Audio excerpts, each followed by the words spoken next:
What up, players? It's WarbossTae up in its mug. I'm taking a look today at two of the books that come in the Epic 40,000 game system. They are actually, I believe they're out of print. Games Workshop definitely doesn't support these game systems anymore, but you can find them hopefully on eBay or around. And if you've got these in your collection, you are blessed, because I was not lucky enough to get this before it went out of print. These are actually a gift from one of the coolest, most generous, most awesome hobbyists in the YouTube community. It's Ringo Simpkins. You know him, you love him.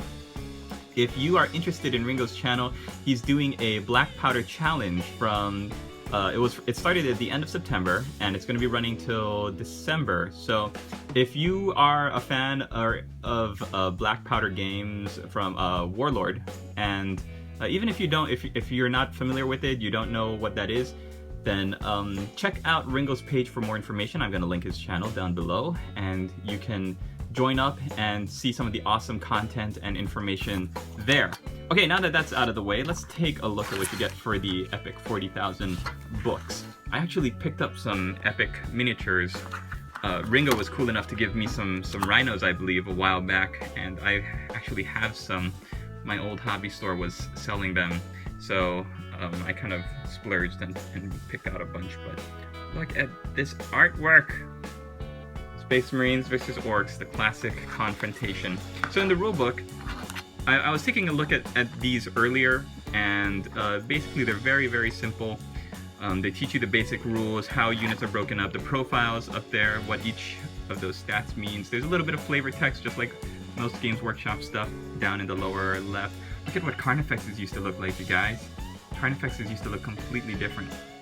When I got back into the hobby in 2009, 2010, and I saw how they had redone the Tyranids line, and I saw the new Carnifexes, I was like, what is this? I remember Carnifexes being like having big screamy mouths and four claw-like things like that. And you get these snakebite orc-looking things with giant cyborg boars. Talk about the assault phase. Most of the phases seem similar to Warhammer 40,000. But just the way that they're organized and how you are supposed to be able to tell, because Epic is one of those games, like most smaller models rule sets, you have them like they're supposed to represent huge sweeping battles, rather than at a company size, at a large battalions wide, huge hordes of guys walking across the field, giant god engines. So this book kind of talks about how you're supposed to run those, because they're so different. And boy, man, I'd love to get a hold of some of these figures. They're so hard to get now, but I mean, just look in the beginning here. It says that Space Marines Imperial Fist holding off Tyranids, and this is how they. A lot of the Forge World stuff, the bigger stuff, is taken from old Epic artwork. Like the, this is a, what is it called? Harridans are the flying ones. Hierodule looms over the canopy of the trees. So yeah, they had a Hierodule in Epic before Forge World released it. Thunderhawk gunships, like a lot of the stuff is designs for things were taken from these old books.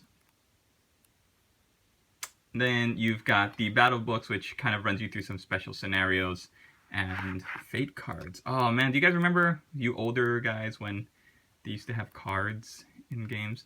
The battle book also talks to you about painting, how to assemble, prime, paint them up, painting in stages. I think that's pretty cool.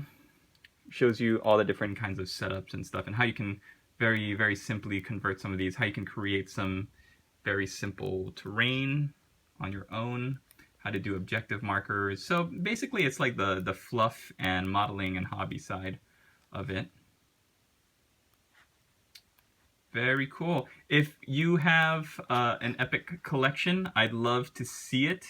I think Ringo did a showcase of some of his old Epic models a couple years ago, and it really inspired me to go and dig more into it.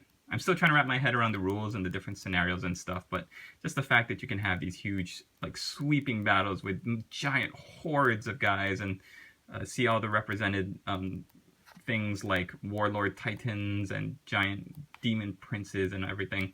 I think it's really cool. If you are lucky enough to have this in your collection, I would definitely break it out, paint them up, and they are great. So thank you once again, Ringo. This video is a little bit late in the making, because you sent this to me, I think last year sometime, but I want to thank you again for sending this to me. If you have an epic army, yeah, tell us about it. Leave a comment down below. What did you like about the system? What did you not like? What do you think they could have done better? What do you wish they would do if and when, hopefully, fingers crossed, they redo the epic game in the future? I hope Games Workshop does it again, because these huge battles like this I think is really, really fun, especially if you've already gotten into the 40K side of it. So, all right, thanks for watching, everybody. Check out Ringo Simpkins' web page, his YouTube channel, and I hope you do join up in the Black Powder Challenge he's got going on. It seems really, really cool, and I definitely support him, and I support every aspect of our hobby. So thanks for watching. We'll see you in the next video. Laters!